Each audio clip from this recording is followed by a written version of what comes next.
Hi guys, this is Vidas. Welcome to my training for today. In this improvisation tutorial, I will teach you how to improvise chaconne, Baroque style chaconne on the popular song by the Beatles, Let It Be. Have you ever wondered, if it's possible to take a well-known tune like a popular song from a popular repertoire and turn it into an improvisation like this in the Baroque style? This video will teach you how to do this exactly with a step-by-step approach. All right, wonderful. Diana is joining in the live chat. Great. So let me take a look at the live chat and we'll be good to go. Yes. If others are having some questions, please send me feedback, questions and comments in the live chat while we are live. All right, that's very helpful. Wonderful. So today I'm going to use Martinikerk Groningen sample set. This is a magnificent Sonus Paradisi sample set from Baroque organ by Schnitger and Hinch in the Netherlands, in Groningen, Martinikerk. Amazing organ with free manuals, and we can use all of them today. Wonderful. So the first step to take today is actually to analyze the chords and structure of the song. I don't want to get in trouble with copyright, of course, and I won't be playing exact version of Let It Be, but I will demonstrate some chords that they're using. Actually, just 8 chords in the first section and 8 chords in the refrain. So very easy. So just take a look at what we have here. I will playing with press stand 8, let's say, those chords, and one by one, and I will name them for you. All right, let's go. Maybe I'll show you the keyboard. Here we go. It starts with the C major chord, right? Then the second chord is G major chord, then A minor chord, then F major chord, then C major chord, then G major chord, F major chord, and C major chord. We could actually name them according to scale degrees. C major is 1 in C major, G major is 5, A minor is 6 scale degree, minor 6 scale degree, then F major is 4, C is 1, G is 5, F is 4, and C is 1, right, like that. It's good to have both letters and Roman numerals written into your score. All right. Then we come to the refrain, and refrain has also 8 chords, like this: A minor chord, G major chord, F major chord, C major chord, another C major chord, G major chord, F major chord, and C major chord. So again, let's write some Roman numerals. A would be 6, all right, G would be 5, F would be 4, C is 1, C is 1, G is 5, F is 4, and final chord is C. 1. Wonderful.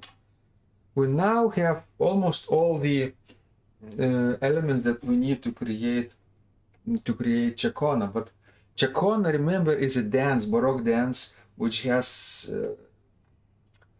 4 or 8 measures of changing chords, and they are repeating, and we're playing variations on those chords, right? It's a ground bass variation cycle. Basically, bass is the same, it stays the same, like the pedal chords, pedal notes on those chords, and then we can play harmonies a little bit with figurations and various variations, right? So, but there is one catch, one very important thing to remember about the chaconne. It is in a different meter than the Beatles song Let It Be. It's in 3/4 meter, okay, and therefore we need to change it. And I divided those 8 chords of the verse in 4 measures. So there are two basically chords per measure, like this.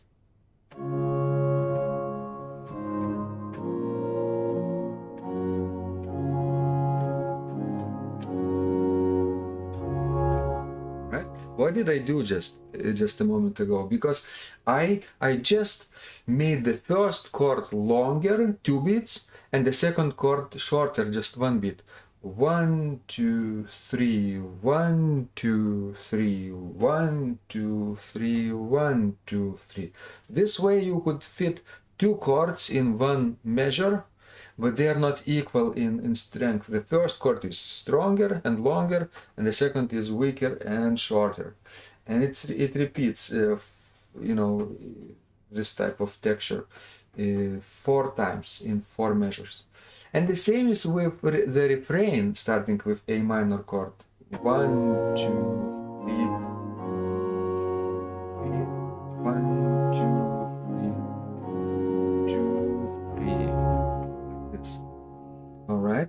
For the final variation, when we decide to stop and end, we could change the ending into the, let's say, cadence, final cadence, and make the first chord, the last chord longer, C major chord, and even maybe the F major chord also may be longer. All right, like this, for example. 1, 2, 3, 1, 2, 3, 1, 2, 3, 1, 2, 3, 1, 2, 3. So that you would feel the ending. But in the course of a piece of a chaconne, there is no need to lengthen any chords. Just 1, 3, 1, 3, 1, 3, 1, 3, like that, and it repeats. So that's how you do it. That's the basic structure of a chaconne. We alternate the first section, starting with the C major chord, several times and making variations, and then we move to the refrain, right? And refrain is like a middle section, and it could be done on the different manual and different registration, and with different harmonies, right? Because it has different chords starting with A minor chord. So that's how you do it. That's how the first steps. And then once you analyze the structure that we have just done a moment ago, now you can actually start to play this. And the first thing you need to understand, of course, is the bass line. Let me show you the pedals, okay? And let's play the pedal line alone, starting with the first section, C, G, A, F, C, G, F, C, a few times, and then we'll switch with the refrain A, G, F, C, C, G, F, C. Let's go. 16-feet principle and octave.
So, what do you think? Have we learned already the pedal part? I think we have. So that's very easy. And now we are ready to take on the difficult thing, the harmonies, right? So before playing variations, we need to actually play the harmonies in the hands. So together with the pedals, let's play the harmonies, those few variations on the first part of the song and on the refrain, all right? Like this.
So that's the main thing, harmony, pedals together.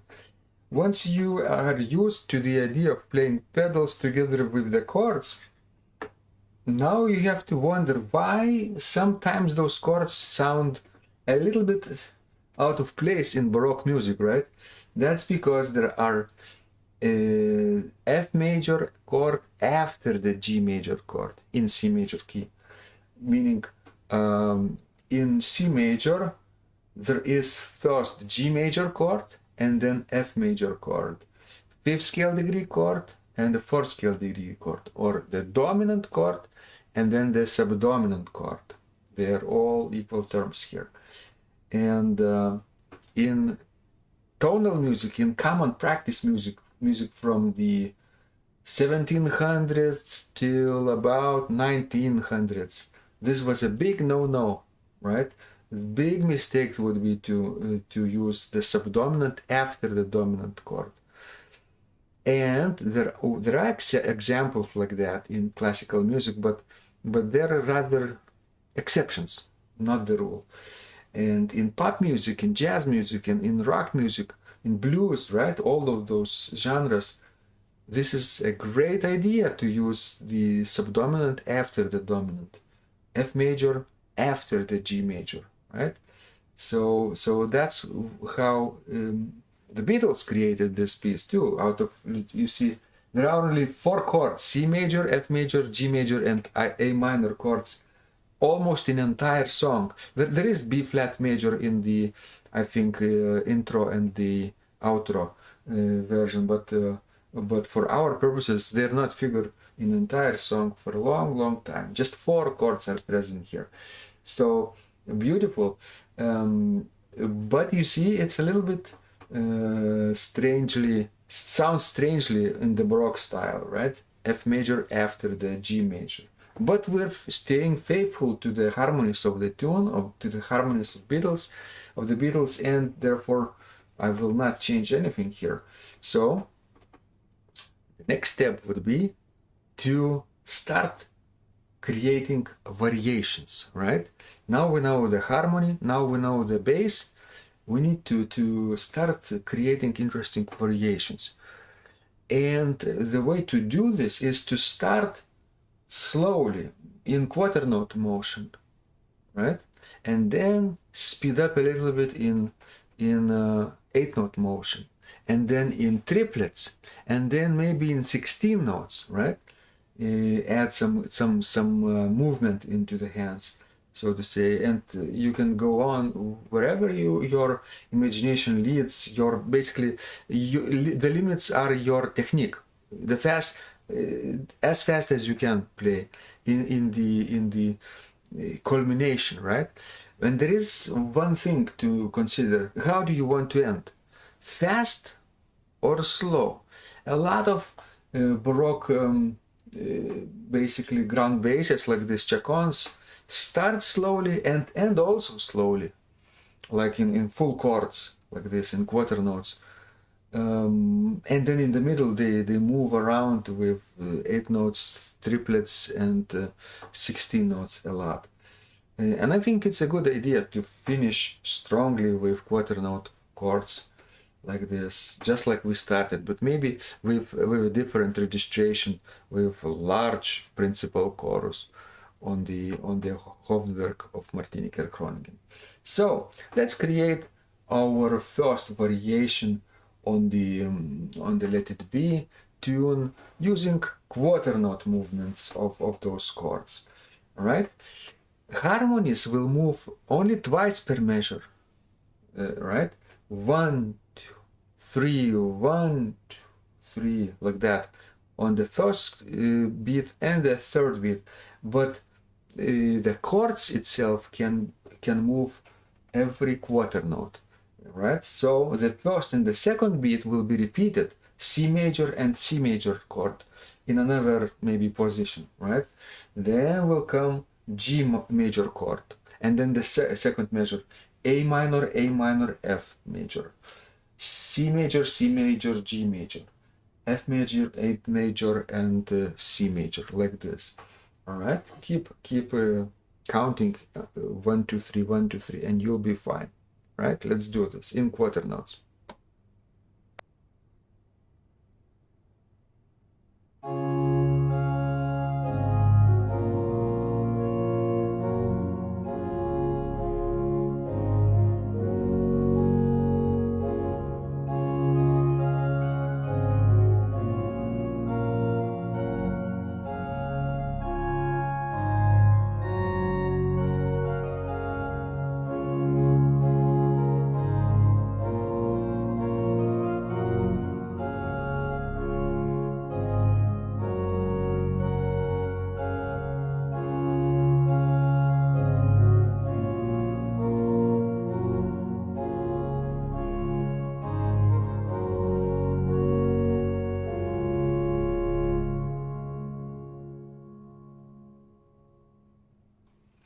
After you get comfortable in quarter note movement, you can actually create 8 note movement a little bit. And you notice that I played not only quarter notes here, and I would insert some non-chordal notes here and there to make the texture more interesting.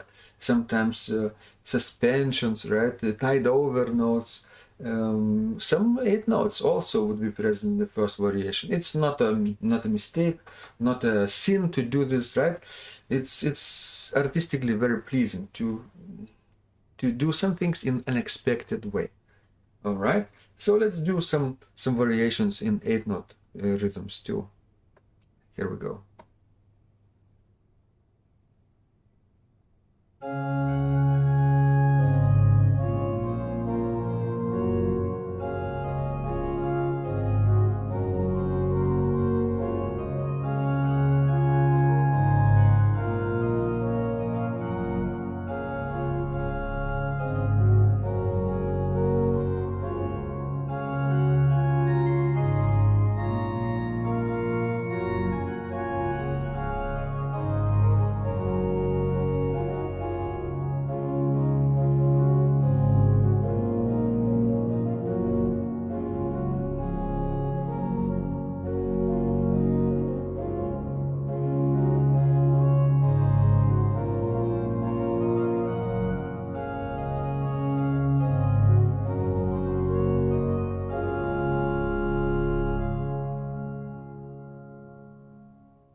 Of course, we could do in triplet rhythms 1 2 3 1 2 3 1 2 3, or actually counting like this 1 2 3 2 2 3 3 2 3 1 2 3 2 2 3 3 2 3, like this, and then it gets easier to count in triplets like that. 8-note triplets. Let's go.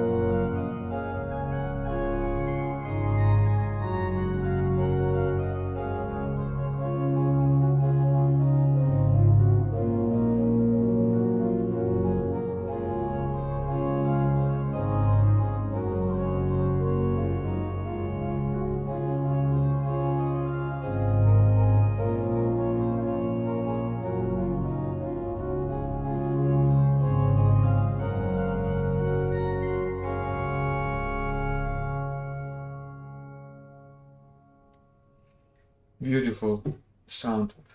Okay, how about some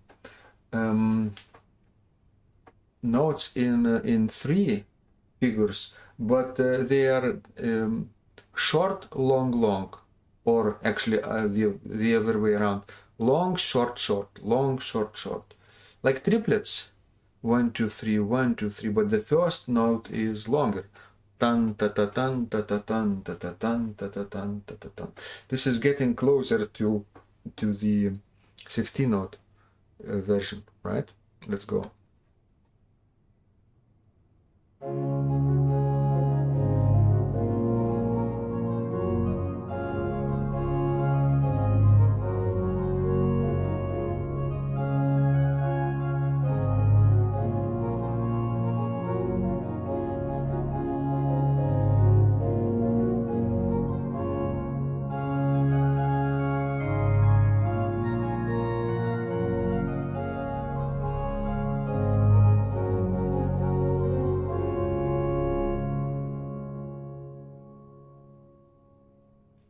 All right. After that, we could play some 16 notes, right? And there are some interesting ways to do this. Either play scales like this,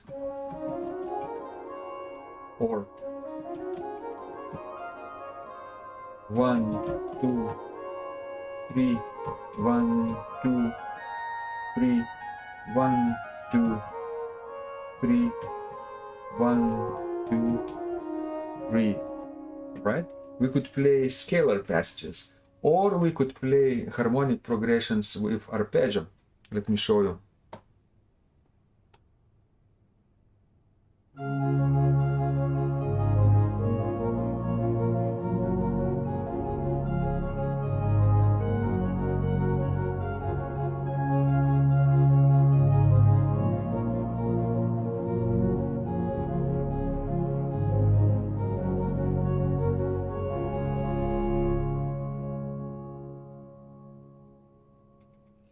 Maybe I should demonstrate how I do this one. It's very actually easy, but sounds quite lively and fast. Do you know the chord, for example, C major chord? Let me show you the keyboards. C major chord like this. It has three notes, C, E, and G. In the left hand also, C, E, and G. So what I do, I start the opposite version. 1 2 3 4 1 2 3 4 1, like this, or 5 1 3 1, like this. And the left hand should play not the same notes, because they will be parallel octaves, and it's a little bit ugly in Baroque music, but the opposite.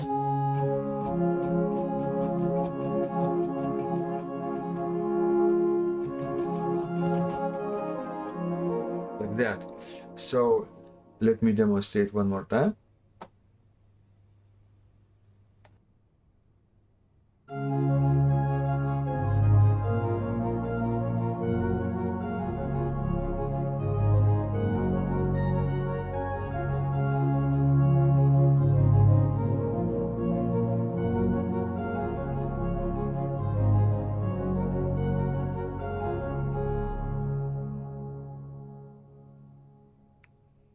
right?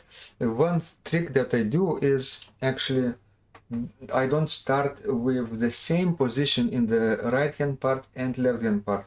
I don't do, for example, C, E, G in the right, C, E, G in the left, right? For example, I play E, C, G, E, G, C, inversion of this chord, because the feet will play the same note anyway. They will play C, right? So I'm playing different position in the right hand part and left hand part. Same notes, but lower, right? The first position, second, and the third. So they should not coincide because, again, we try to avoid parallel octaves. And if we move right hand here and left it staying here, that would be very beautiful. Or like this.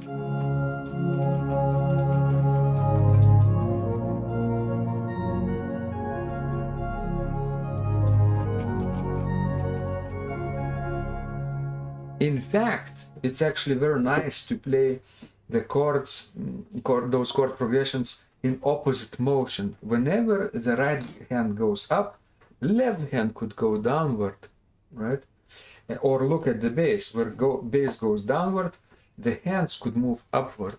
Then there are no parallel octaves and fifths, and it's so beautiful. Then really Baroque style shines through, even though the harmony is from the Beatles song Let It Be. All right, how about playing some chords from the refrain now? Refrain has also 8 chords: A, G, F, C, C, G, F, C, right? So there are other people, right, in the chat. So hello, Gavin Sploinger. Am I pronouncing correctly? Sploinger. Interesting username. Hello, you all. Great. I hope you're finding this useful. Let me know in the chat, and let me play some variations on the refrain too.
It's not like a real Baroque style in where you see strong cadences at the end of the Chaconne theme.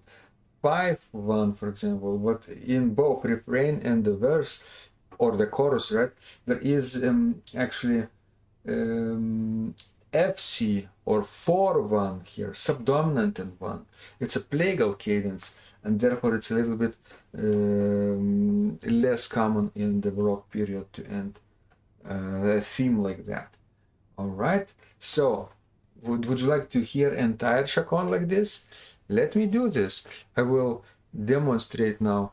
I will look at the screen here right? And I will change the registration as I go along. And you see, I will increase it to make it plenum sound and finish with beautiful, beautiful principal chorus and beautiful, beautiful chords. All right, let's go. This is the end. Let me see how our live stream is going. Good, half an hour, great. So if you have any questions in the live chat, don't hesitate to ask. Great. Here we go.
So this was a simple way to do basically chaconne out of any pop musical theme. Today we took, for example, Let It Be by the Beatles, but it could be a different song. The first step, let's recap, is obviously to analyze the structure and write down the chords. And usually in pop music there are not so many chords used. In this song there are 4 chords used in total. So we just wrote one by one 8 chords, and then we divided in 4 measures, both in the chorus section and the refrain, right? And then chaconne has, remember, 3/4 meter, and you have to make the first chord longer, the second shorter. First chord longer, the second shorter. 1, 2, 3, 1, 2, 3. And then you practice the bass line, right, from these chords, and then add the harmony. And then start making beautiful variations on those chords in the hands, starting slowly in quarter note motion, then adding more fluidity, more 8-note motion, a little bit of triplets, and even 16 notes, right, if you want. Beautiful.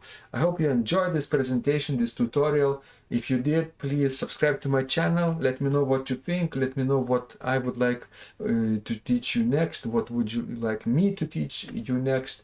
Beautiful, beautiful things in improvisation world, right? Excellent. And if you like, you could click the bell and click the notification bell so that you wouldn't miss any of the future uploads and trainings. Okay, this was Vidas. If you want, you could buy me some coffee. You can see the banner at the lower left hand corner, buymeacoffee.com/organduo. The link is available in the description of this video as well. Thank you, and until the next time, bye bye.